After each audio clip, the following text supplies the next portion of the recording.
Assalamu алейкум, Разы айым. Куш келипсиз биздин студиябызга.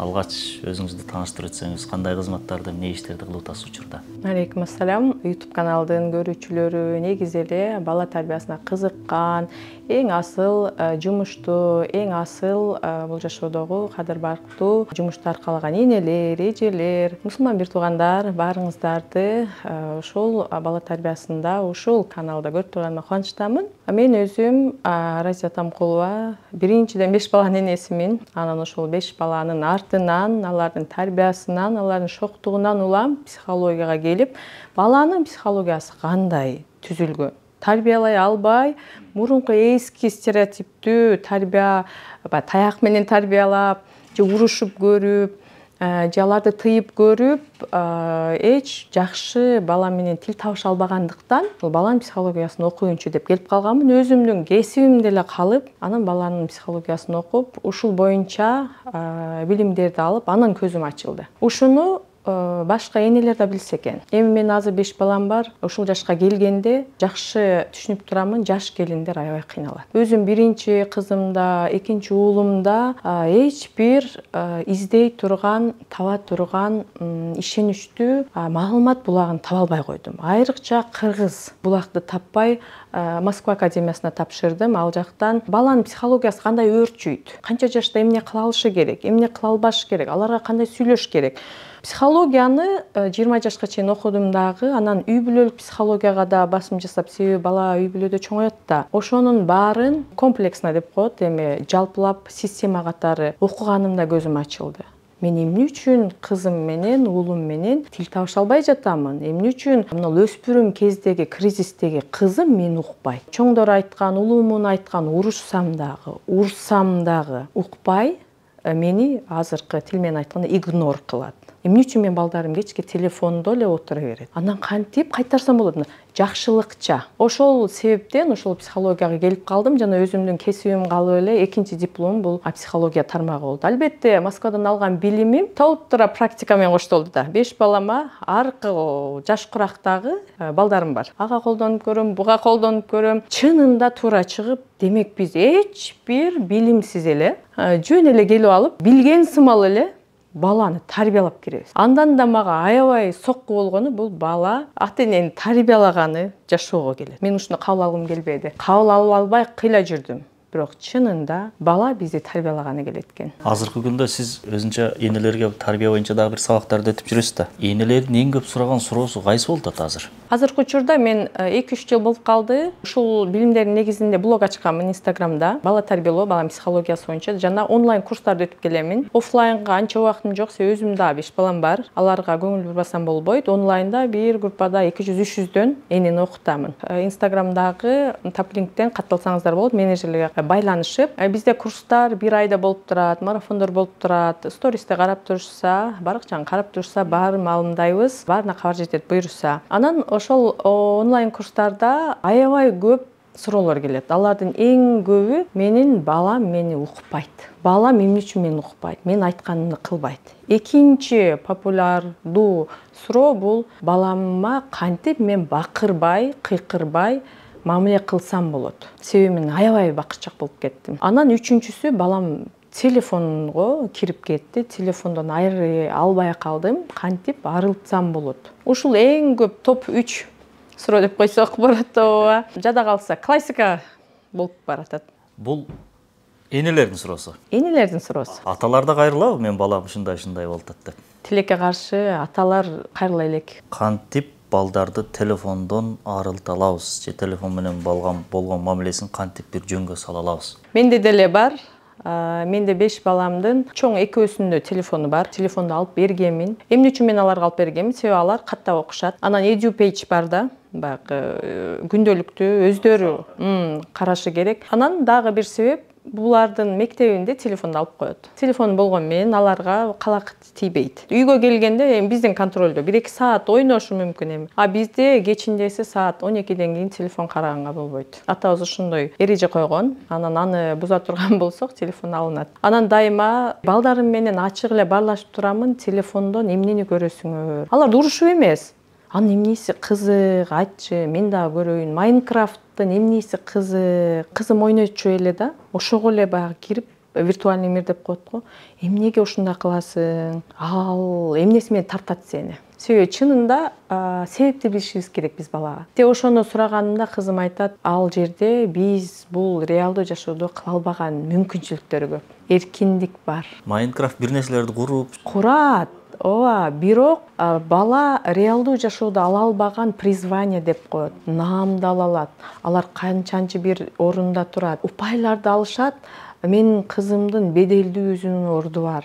Демек менин кызымдын жашоодо орду жок экен да. Мен ошондон билдим. Демек жашоодо орду жок, аны виртуалдык ааламдан тапканга аракет кылат. Ооба. Бул биринчи себеби. Экинчи себеби виртуалдуу дүйнөдө аябай сөгүнүшөт экен. Мен кызым менен ачык сүйлөшкөнгө өткөнмүн. Анан аябай сөгүнүшөт дейсиз, аларды түшүнбөйсүз. Анан терминдер. Ал жерде үн угулабы же жазып сүйлөшө? Үн дагы бар, бирок кызым үндү өчүрүп коет. Жазып сүйлөшкөндө жалаң сөгүнүү менен. Ким катуу кыйын сөгүнсө, ошол кыйын болот. Отургуза кое тургандай сөгүнүү деген да бул. Демек, мен деле кызымдын жашоосуна канчалык алыс экенимди билип, тынбай жакындап турушум керек да. Анан анда эмне болот? Эмне таптың, эмне табасың? Ал жерде мени сыйлашат. Ал жерде менин ордум бар. Ушул көбүнчө эле призвание. Мени кабыл алышат жана сага ким орун бербейт жашоодо? Сиздер? Кантип биз орун бербейбиз? Бул жака барайынбы? Атам жок. Сиз барганга болбойт. Анан бир нерсе деле кызга 40 үйдөн тыюу. Ушундай. Бизде атабыз аябай строгий деп коет го. Тарбия бышык болуш керек, айрыкча кыз балага жакшы тарбия бериш керек деген позициядабыз. Бирок кантип ошону туура анан жакшылык жолу менен экенин издеп келебиз. Анан кээде ошол мурунку калыпта айтып койгон учурубуз болуп калат да. Анан чынында ата деген бул сүрдүү болот. Ата деген өктөм сүйлөйт. Аны мен туура эле кабыл алам. Атасына кийлигишпейм. Атаң эмне десе ошол. Баш ийебиз. Сен эмес, мен деле жок десе болду. Кылабыз кызым. Деп кызыма атанын ордун көрсөтүп беремин, бирок ичимден кызылдаймын да. Кызымдын да каалоолору жакшылыкча шарият чегинде орун алса, анан атасы дагы ыраазы болсо, ортолукту кантип табамын деп. Анда мен кызым менен көбүрөөк сүйлөшүп, күндүзү досторум менен киного барып келгенге, анын ушул жерде психология көп орунду ээлейт. Себеби өспүрүм кезде кыздар, балдар баарлашууга аябай зарыгышат. Ал өзүн чоң адам катары сезип, өзүнүн ордун койгусу келип башташат экен. Мен уже чоңойдум, мен чоңоюп баратам, менин сөзүм бирөөгө өтөбү, көбүрөөк мени ким кандай ойлойт, ким кошот, кошпойт, кыздар кошту, кошподу. Анан бул жерде кыздар менен баары кошулса, бир оюн жөнүндө маалыматы барбы, сен аны билбейсиң. Койчу, сен артта калгансың деген сымал сүрүлүп калуу, коомдон чыгып калууну. Меньшинство сыяктуу. Да, эми бул эркек балада андан да күчтүү, өзүңөр жакшы түшүнсөңөр. Себеби баягы табун дегенге окшоп, үйүрдөн чыгып калуу, элден чыгып калуу да. Ал үчүн мисалы чексе чегет, ичсе ичет, ал өзү деле каалабайт чынында. Ошондой учурлар көп катталат го, мен балам ичип алыптыр, чегип алыптыр. А сен өзү каалайсың десе, баласы жок дейт. А эмне? Круг, ошол балдар ошондой. Ошого бул жерде биз балага, кызга туура чөйрө түзүп беришибиз керек экен. Анан ошол учурда мен кызым орус мектепте окучу, орус класста, анан ошол жерден чыгарып алып, Ыйман лицейине орноштурдум. Анан орноштургандан кийин эле бир жылга жетпей эле өзүнүн чечими менен жолукка келип, мен апа жакшы жашайын деп ушундай өзү оңоло баштаганы сезилди да. Себеби баягы бирдей эле орус класстагы кыздардын мода кууганы, азыр тренд, топтон ким андайдан алыстады. Тил маселеси, анан Ыйман лицейинде телефонду алып коет, ошонусу жагат мага. Эртең менен телефонду алып коет. Анан жатаканада жашаса, бир апта алып коет. Бул деген сөз башы алардын алагды болбой окууга, же болбосо эч болбосо зээриксе да пайда да балагачы. Зээригүү баланы чыгармачылыкка түртөт, изденет. Эмне кылсам экен ар жерди издеп. Биз ошондой болчубуз да. Ар нерсени түртүп, анан талдан бир нерсе жасап, баягы курчактарды жасап, жүгөрүн баягы эмнелерди гана ойлоп. Азыр андай жок. Ошого азыр балдардын ушул телефондун айынан сабырсыз болуп баратканы, бир секундага чыдабай, телефондо интернет үзүлдү, ыргыта салып чалкасынан кетип калып атат да. Биз кичинебизде кыздар дүмбүлдөн курчак жасап, балдар биз зымдан машина жасап. Бирок аябай баягындай ширин балалык деп коет го, Бул деген баш мээнин чыгармачылык боюнча, изденүү боюнча, жашоого болгон умтулуу боюнча, өзүн бир нерсе менен алаксытуу боюнча балага чоң сабак экен. Ошону биз уурдап коюп атабыз да баладанчы. мындай жөн отуруп бир нерсени изилдеп айлана чөйрөдө бул реалдуу жашоодо эмне бар дегенден бала алыстап баратат. Сөзсүз бир нерсе менен алек болуп, эмоция деп коет. Бул жерде дофамин деген терминди билишибиз керек. Дофамин бул гормон. Бул гормон качан биз жашоодон рахат алганыбызда дофамин бөлүнүп чыгат да. А бирок муну биз качан биз чыгармачылык кылганда, алманы тартканда, сонун кылып апасына көрсөткөндө, а бирок азыр эмнеден дофамин алып атат? Азыр TikToктон алып атат. TikToктон же болбосо оюндан. Оюнду ойноду, жеңди, ура, дофамин. Дофамин ашыкча. Анан телефондон. Аны биз өзүбүздүн мээбиз менен, колубуз менен жаратпай атат бала. Ошого жаман үйрөнүп атат. Анан биз өзү рахат алып жашоого психология муктаж экен, бул бир жагы нафста болуп кетет. А бирок аны биз чыныгы өзүбүздүн бешенектер эмгегибиз менен кылышыбыз керек экен да. Бир нерсе жаратышыбыз, жаратмандык, ойлоп табуучулук, сонун бир кыздар салат жасап, же кыздар торт бышырып, апа мен торт бышырдым. Карасаңыз сонун ичи камыр болушу деле мүмкүн эми. Сырты жакшынакай болушу мүмкүн. Кызым ошондой болот да, шоколадный торт бышырат. Ой, сонуке ичин кессең, ичин башкадан бышырып кой деп кайра бышырабыз да. А бирок сүйүнөт. Ушул мен колуман келди деп. Бул мен адам боло алып атамын. Мен деген нерсе жакшынакай бир нерсени кыла алып атам деп өзүнө мындай жакшы адам деген сезимди, жаратмандык сезимди. Ушул нерседен алып коюп атат. Дофамин виртуалдык дүйнөдө очколорду алып, упайларды алып, ура, мен 5. А реалдуу жашоодо аябай зейди күчтүү. Эмне кылат? Ал жерде колу менен эле экранды басып атып, ийгиликтерди жаратат да. Ошого бала кадимкидей наркоман сыяктуу болуп калып атат. Ошого телефондо интернет өчтү, ыргытып жиберет, чалкасынан кетет. Баягы ломка деп коет го, баягы бир нерсе жетишпей атат. Дофамин бөлүнүп чыкпай атат, башка булакты билбейт. Бирок бул убактылуу. Бала ошентиши мүмкүн бир күн, анан 2 күн. Анан азыздан баланы башка нерсе менен алаксытып, бала канча жаш болсо, ошончолук тез телефондон алаксытса болот. Бирок альтернативалык жол менен. Жөн эле телефонду алып кой, болду. Бул жаман сага. Бузат сени деген бул чечпейт. Анын ордуна сонун бир оюнчук алып келсин, же бир нерсе алып келсин, кем муну жасайбыз, пазл алып келсин. Бала эми ыргытышы мүмкүн. Жок, мен аны ойнобойм, телефон. Ооба, макул. 1 саат ыйлайт. Балада нерв чыңалуу болгондо, напряжение, аябай чалкасына кетип ыйлаганда тим коюшубуз керек да. Аны уруп жабоосуңу, ыйлаба дегендин ордуна ыйласын, ошо ичинде ич күптүсүн чыгарып алсын, каршылыгын чыгарып алсын.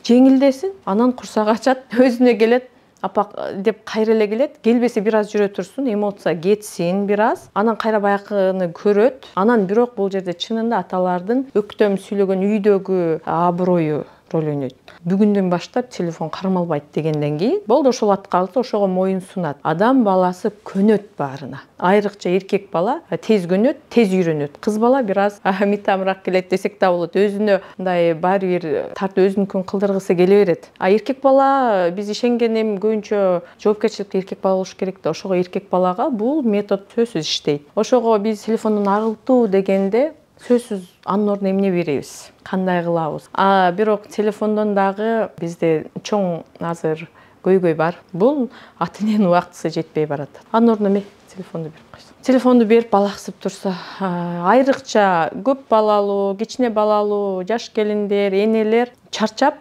өзү да телефонду балага берип, бир аз болсо да тынч отуруп турса, бул чындык. Мени ким угуп отурса, ошол жаш балалуу болсо түшүнөт. Эми эркек адам түшүнбөсү мүмкүн. Бул эмнени билдирет? Бул деген сөз физически биздин ден соолугубуз деле жакшы уйкуга канып, жакшы эс алып, мисалы баланы жакшы караш үчүн ресурс керек. Бизде сонун маанай керек. Ал бирок мына баланы 3 жашка чыгарганга чейин күнү түнү без обеда, без выходных, без зарплаты иштейбиз дагы биз ошону толуктабай калабыз. Анан ден соолук уйкуга да тойбойт. Анан баягы бала ыйласа биз раздражитель катары организм өзү эле көтөрбөй баштайт да. Мына кулагыбыз уккусу келбейт. Анан тоба кылдым, мен баламды уккум келбей калдыбы деп анан өзүбүздү да жеп баштайбыз. Мен жаман эне болуп атамын. Депрессия башталат. Мен эмне үчүн өзүм балам уккум келбейт? Мен жаман апамын деп анан биз окута баштайбыз. Баланы жакшы тарбиялаш керек, угуш керек, окутуш керек, көңүл буруш керек. Бирок бул жерде негизги көйгөй ошол аял адамдын, ошол апанын ден соолугу, психологиялык саламаттыгы, анан албетте ошо жолдошунун чынында билимдүүлүгү, түшүнүгү, колдоосу, бизди жөн эле колдоп койсоңор, өзүбүздү эле алдыңарга түшүп алып, кайра эле силерге дааттанып, айтып алып эле кайра эле балабызды айланып тегеренип эле карай беребиз. Бирок ал жерде жолдошунан дагы, кайын журттан дагы колдоо болмок түгүл, басынтуу же болбосо башка нерселер болуп калышы мүмкүн. Ошо колдоо дегенди бир аз ачсаңыз. Бизде колдоо дегенде психологияны бир аз изилдеп, ар бир эне өзүнө эмне керек, ошону карашыбыз керек да. Бизге көңүл керек. Мисалы, аял адам үчүн сүйүү эмне? Эркек адам үчүн сүйүү эмне? Аял адам үчүн сүйүү бул забота, камкордук. Каяктасың, эмне кылып атасың, жакшысыңбы? Жакшы, өзүң жакшы эле сезиңби? Ким эми ушинтип сурайт? Сурайсыңарбы? Өзүң жакшы эле сезип атасың, кандайсың деп турабы десе, биз сүйүнүп алабыз. Начар болсо деле өзү жакшы сезип калабыз да, себеби бизге көңүл буруп атат. Биз деле жаш баладай көңүл бурууну каалайбыз. Анан ишке кетишет көбүнчө келгиче күтөбүз. Чачты, мындай кылды, мына балаң мындай кылды, кечки ушуну тазаладым, кечки ушунун артынан жүрдүм, мынчу мондой кылды. Кечке биз сөз даярдайбыз. Келип жаш бала айтып ошону бошонууга укса экен. Ал жерде бизге эртеси күнү эч бир жолдош калып үй жыйышпайт. Бирок ошону ушундай болдуң, чарчапсың, мейлим, ушундай да эмне кыласың, макул, анда кечине эс ал десе, биз эс албайбыз. Ошол сөзүн эс алып калабыз, кайра жыйып баштайбыз да. Түшүнүү. Көңүлүн көтөрүп, баякыны укпасаңар дагы чын дилден тынчап коюп, анан ал айтып бошонуп алганга мүмкүнчүлүк берүү дегенди билдирет. Биз эркектер дагы мындай экенбиз да, аялдарды дагы өзү сыяктуу кабыл кылгыбыз келет экен да. Айтылдуу болду, бүтү кылышың керек. Чарчадым дебешиң керек. Анан Чубак ажа айткандай, эркектер аялдарды башың жокпу деп эркек кыла албай элек. Аялдар болсо, мен укпайт, жакшы сүйлөбөйт, мындай назик мамиле кылбайт деп аларды аял кыла албай элек. Ушундай эми ар ким өзүнүн эмесинен карайт да. Мисалы, кээ бир балдар ыйлак болот, ынжык болот. Анан эне ачууланат, бакырат. Кежир балдарга кандай мамиле кылыш керек? Бизде балдардын терс сапаттары деп энелердин өзүнүн көз карашы бар, жана баланын табияты бар. Бул биздин сүрөттөгөнүбүз боюнча бизге неудобно болгон үчүн бала көкпет, кежир, ыйлак же бош, анан аябай эле мындай талап кое берген же кечке апалап эле отура берген балдар дейбиз. Бул биздин көз караш боюнча туура эмес. Бизге күч келип аткан сымал, удобно болуп эле отур десе отур, тур десе тур, жат десе жаткан бала болсо деп, бул биздин комфорт, бизге ыңгайлуулук да. Ушул өңүттөн карай турган болсок, анда биз адашабыз. Себеби көкбет бала болбойт. Көкбет деген, кежир деген бала негизинен бул психологиялык жактан биз карасак, ошол учурдагы 3 жаштагы кризис убак болушу мүмкүн, же болбосо балага эненин көңүл буруусу жетпей калышы мүмкүн, же болбосо баланын ден соолугунда гемоглобин төмөн болушу мүмкүн, же болбосо бала энесинин курсагында экенде эне токсикоз болгон болушу мүмкүн. Ушулар аябай чоң нерв системасына таасирин тийгизет. Эң чоң нерв системасына таасир тийгизген бул бала түйүлдүк пайда болгондон баштап 3 айга чейин эне токсикоз болсо, стресс абалында жүрсө, жашоосунан наразы болгон болсо, анда эненин стресс абалы, мээси анын түздөн түз бала көтөргөн жатынына таасирин тийгизет. Канчалык нерв системасы мындай чыңалууда болсо, анын эненин организмине гормон аркылуу жатын дагы ушунчалык чыңалат. Ал чыңалган жатынын ичиндеги бала кандай чоңойот? Чыңалууда, анын дагы нерви ушундай кежир, ушундай болуп калыптанат. Себеби бизде баланын туаса өзгөчөлүктөрү бар, табияты. Анан кийин биз өзгөртө ала турган табияты бар. Туаса өзгөчөлүктөрүнө анын табияты жана темпераменти, шыгы, өнөрү бул Алла Тааладан берилген. Эми бул деле Алла Тааланын буйругу, ошол маалда эненин ошондой болуп калган. Бирок эне деле өзүн аң сезими менен башкарып, эми анча-мынча кайнененин сөзүнө, жолдошунун сөзүнө мындай капа болбой, өзүн башкара алып, баласы үчүн кам көрүшү бул билимдүүлүктү талап кылат экен да. Эми токсикоз учуру болсо, анда дарылануу керек болот, же болбосо жолдошунан кам көрүү керек. Болушунча минимизировать деп коет го, азайтуу керек. Нерв чыңалуусун азайтышыбыз керек. Ал үчүн жолдошу ошол учурда бир аз чыдап, сабырдуулук кылып, көтөрүп койсо, биринчи түйүлүк пайда болгондон 3 айга чейин. Ошондо балага жан бериле элек болот. Бирок нерв системасы калыптанып бүткөн болот. Ошондо баланын кежирлиги, көк беттиги, ыйлактыгы, баягындай оорулар дагы бар, Кудай сактасын, ошол убакта калыптанып калат экен. Бул изилдөөлөр боюнча да.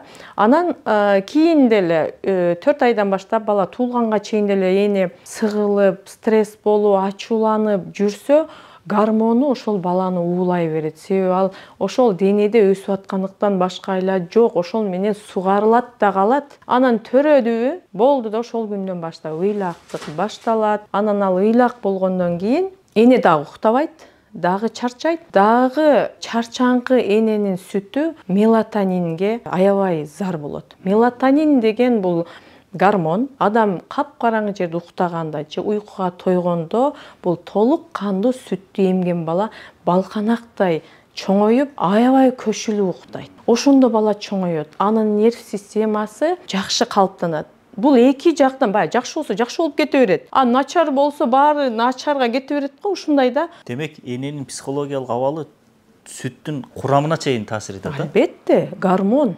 Эгер мен өзүмдөн байкагам, 5 баланы чоңойттум, менин балдарымдын бири да ыйлак болгон эмес. Себеби мен өзүм биз миграцияда жүргөнбүз. Жолдошум экөөбүз турмуш кургандан кийин эле кетүүгө мажбур болгонбуз. Анан ал жакта чоң кызым төрөлүп калды. Анан кайненем бара албай калды, апам да бара албай калды. Өзү чоңойтууга туура келди. А мен анда 20-21 жаш элем. Жашмын, эч нерсе билбеймин. Анан мен жалаң гана китепке таянып, врачтарга, орустардын бирок жакшы жагы бар, врачтар аябай жакшы карайт. Үйрөтүп, сураганыңа жооп берип, ошолорду мен бул жакта жүргөндө апам үйрөтөр эле, апама таянсам керек эле, кайненем үйрөтөт эле, ал жакта эч ким жок. Жолдошум менден өтүп билбейт да. Анан экөөбүз чоңойтконбуз чоң кызымды. Мында болот экен. Ушунча айда мында болот экен. Күнүнөн бери эсепте ушунда кылышыбыз керек экен. Ошондо кош бойлуулук мезгилде дагы Россияда аябай жакшы карайт, психологдор да карайт. Төрөткө даярсың, коркпой атасыңбы, же иштешелиби, эмне кылалы, эмнеден коркуп атасың депчи. А бизге психология келип атпайбы ошолчу. Психологиялык даярдык бар да, эне жакшы баласын тынч төрөп алсын деп. Ошолордун баарын чындап аткарганмын. Анан 5 балам тең такыр ыйлаган эмес. Ал эмес, түнү күнү ыйлабайт эле. Биз чочуп текшерип көрөт элек. Жолдошума бул ыйлайбы? Бул сезим деген барбы буда? Ойгонот, турат, уктайт, жата берет жөн эле. Демек, биз аракет кылсак болот экен. Анан мен эмнени байкадым? Россияда төрөт үйүндө, роддомдо балдардын 90% тынч эле укташат. Биринчи, экинчи баламды ал жакта төрөдүм, үчүнчүмдө Кыргызстанга келдим. Анан Кыргызстанда төрөт үйгө келсем, 90% бала ыйлакко. Баары ыйлады, ызычуу, роддом түнү күнү жарат да. 10% уктайт. Биздин балдар мындай жоокер, баатыр болгон үчүн бакырып төрөлүп, бакырып. Эгер биз жакшыга жорой турган болсок ошондой, бирок бала деген негизи бул жаратылыштан эле ата-энеге анчалык эле оор келбейт экен да. Табигый болгондо оор келбеш керек экен. Анан мен өзүмдөн эле ошондой болуп атпайбы? Өзүмдү сактап атам, өзүмдү карап атам, баардык эрежелер болушунча аткарып атамын. Алла Тааланын ушундай мага сунуп коюптур. Балдарым баары аябай мындай жакшы төрөлүп, эч ыйлабай эле, оорубай эле чоңоюп атышат. Ошо атасы менен өзүбүз карап, өзүбүз багып, болбосо жаш үй бүлө баланы чоңойтуш, кыйын да, кантип карайт, кантип жуунтат, кызыл эт баланы, кантип багат. Эмне кылыш керек? Башы кыйшайып калсачы, бир жагына ооп калсачы, жалпак болуп калсачы, же думчугуп калсачы. Ошолордун баарын карап чыгыш керек экен, бирок адамга окутса болот экен. Төрөт үйүндө Россияда бизге ушундай памятка деп коет го, эскертме берет. Сен кантип 40 күн ичи, 2 ай ичи баланы карашың керек. Ушул аябай сон. Бизде жок. Бала ушундай болот, мындай болот, ушундай кара, мындай кара, киндигин ушундай кара деп сонун кылып берет. Мен ошого карап, оңой өзүм ишеничтүү, эмне кылам, кандай болот дебедим да. Ушул нерселерди биз мына мамлекеттик деңгээлде эне балага кам көрүүдө сөзсүз эске алышыбыз керек болот. Кежирлиги, баланын көк беттиги, бир жагынан бул Алла Тааланын ага берген рызкысына деле тиешелүү болушу мүмкүн. Себеби биздин манас атабыз кичинесинде чоң жиндүү болгон. Энергия күчтүү. Аты чоң жиндүү болгон. Баарын казанын жарып, коюн жарып, баарын уруп, тээп. Ошол жакка дагы мына энергиясы күчтүү деп шок балдарды атасак болот. Бирок кежирлик, невротикалык ынжып эле ыйлап эле энесин ушундай эле тушап, бул бир жагы энеге күч келгенде туура эмес болуп калат да. А чынында аларды текшерткенде көпчүлүк балдарда анемия болот. Кан аз бала демек ыйлак болот. Ооба. Себеби эненин каны аз. Организмде кан аз болсо, балада деле кан аз. Ыйлак болсо, биринчи кезекте канын текшертип көрүш керек. Канын текшерип көрүш керек, анан эненин уйкусун. Себеби мелатонин деген өзүңөр деле карап көрсөңөр болот. Эне уктап калган күнү түнү менен эртең менен тура албаган бул келинге уят го. А бирок уктап калган күнү ушунчалык сүт жакшы келет. Себеби эс алды, сүт толук кандуу болду. Аны эмген бала 3-4 саат уктайт. А 3-4 саатта ошо келин канча ишке үлгүрөт. Кайра эле ушундай да. Анын көңүлү да тынч болот. Кечке ыйлай берсе же эненин курсагы тойбойт, жаны кое албайт. Анан түнү менен ыйлап чыгат, эртесин кайра үлбүрөп жүрөт. Анан организм уйкуга тойбогондо ачуулуу болуп калат. Көтөрө албай калат. Себеби нерв системасы эс албады да. Эс албаган аябай кыжырданган ошол гормон денеде бар, сүткө чыгат, аны эмген бала чыңырат дагы. 3 жаш кризиси бул эмне? 3 жаш кризисинде бул психология боюнча эго пайда болот. Бул деген сепарация түшүнүгү менен берилет. Психологияда сепарация бар. Өзү сепарация бала туулгандан эле башталат. Бөлүнүү дегенди билдирет. Бала эненин денесинен бөлүндү. Биринчи сепарация. Бул физиологическая сепарация да. Экинчи бул психологическая сепарацияда 3 жашка чейин бала апам экөөбүз бир жамбыз деп билет. Апам экөөбүз уктадык, турдук, жедик. Мен дегенди билбейт. Мен өзүм дегенди билбейт. Ошого апасына эле жармаша берет. Апасынын алдында өзүн коопсуз сезет, өзүн толук сезет, дүйнө жарык. Ошого апасынын алдында отурат, апасын этектей берет, жармаша берет, апасы менен уктайт, апасынын бетин кармап уктайт. Себеби 3 жашка чейин бала психологиялык жактан мындай бүтүн эмес да. А 3 жашта өзүм деген пайда болот. Мен кыламын, мен өзүм, мен анан жок дегенди башталат. Себеби ага чейин жок дегенди анча билбейт. Апам экөөбүз апасы айтса кыла берет, жасай берет. Жок, мен каалабайм. Жок. А муну ашырып беришет алар. Муну баягындай жасап көрүп, ушуну айтып көрүп тренировка кылышат да. Ошондо жеп аткан кашасын эле жок жебейм. Жакшы көргөн бут кийимди эле кийбейм, көгөрүп принципке таянып алышат. Ал учурда жөн эле тим коюш керек. Жөн эле тим коюш керек. Ал чыңалуу кетиш керек. Анан же алаксы бир нерсе болгондо кайра эле ошо кашаны берсе кайра эле жей берет. Мен өзүм ушуну көп практика кылгам. Жебейсиңби, макул жебей эле кой. Баары бала жүгүрөт, тердет, ананда курсак ачат. Апа, чай. Ой, мына каша бар. Кайра жей берет. Таң каласың да, бул жөн эле ошол учурдагы принципти кармануу. Бул 3 жашында ушундай кризис, анан 13 жашында. 13 жашында эркек бала айрыкча мен чоңойдум. Мен каалабайм. Мына ишти кылып койчу. Жок, кылбайм. Эмне үчүн? Кылгым келбей атат. Мен аны жебейм. Ушул иш бүтүш керек. 2 сааттан кийин кылам. За принцип ушундай да. Жок, кылбайм. Анан бир аз зордоп кыл, бол десең, андан бетер кылгысы келбейт. Кыздар деле, эркек балдар да көбүрөөк. Анан мен кызыма деле ушуну кылып кой десе, жок, мен бошогондо кылам. Же мен 2 сааттан кийин кылам. А бирок ошол эле учурда тарбияны да кетириш керек. Алардын дагы жаш курагын эске алыш керек болуп калат. Бирок конфликтке барбаш керек болот да. Биз көбүнчө баланы башкарышыбыз керек, балабызды тарбиялашыбыз керек деген сөздүн өзү ката болуп калат. Керек эмес. Биз тарбиялагыбыз келет. Эгер биз баланы башкарышыбыз керек дегенде бул жерде тарбия жөнүндө сөз кетпейт. Бул жерде башкаруу тууралуу сөз кетет. Менин айтканым болбой жатат деген. Менин айтканым айткан деген авторитаризм, диктаторство. Мен айткан нерсе азыр болуш керек. Баланын жаш курагы, анын сезими, анын өнүгүүсү четке кагылат. Эгоизм. Мен айтканым болбой атат. Дароо аткарылсын. А бул жерде өспүрүм кездеги эки эго кагылышат да. Ушул жерден дагы бир суроо пайда болду да, Разия айым. Хекатон менен акыркы танго деген бир китеп чыкты. Азыркы күндөгү үй бүлө институтуна, же болбосо үй бүлө маданияты бар да, калыптанган салты. Ошого каршы ачылган согушту ачып бериптир да.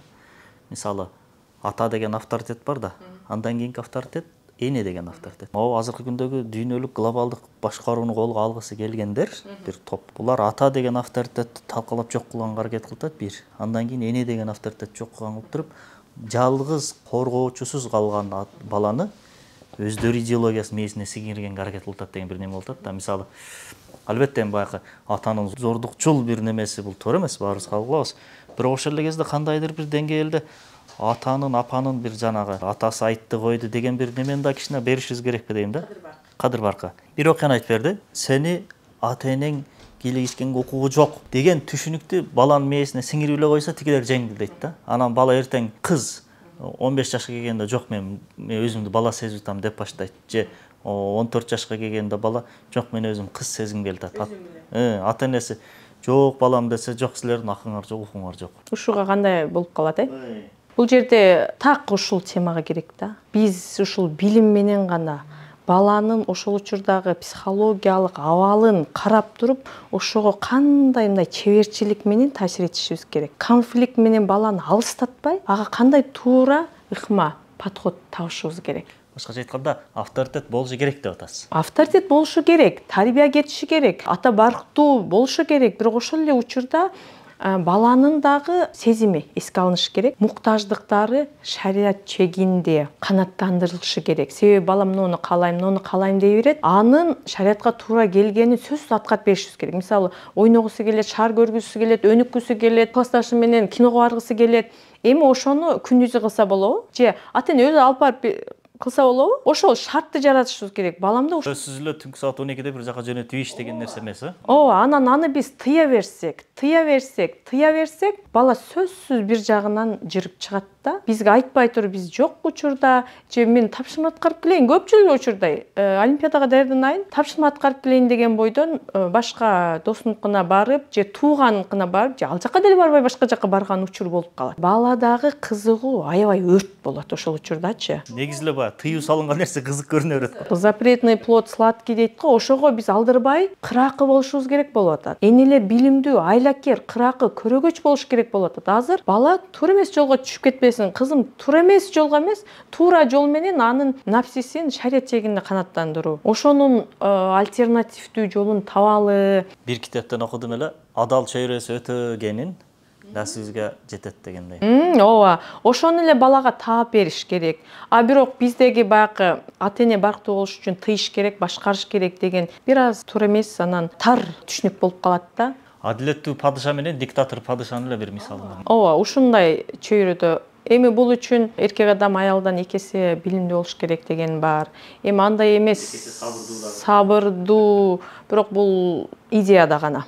Реалдуу турмушта биздин башыбызга, биздин бешенебизге кандай кимди туш кылса, ошондон жол таап кетүү, баары бир Алла Таала бизге жөндөн жөн буйрубайт. Ошого биз билим жолу менен, туура жол менен, анан азыркы айтканга эле дагы бир мисал, башка бирөөлөр ушундай аракеттерди жасап атат. Биз ошо туура жолду үйрөтпөсөк, башка бирөөлөр туура эмес билимди берип коюп атпайбы? Туура билим жок болсо, биринчи алынган билим орнуп калат да.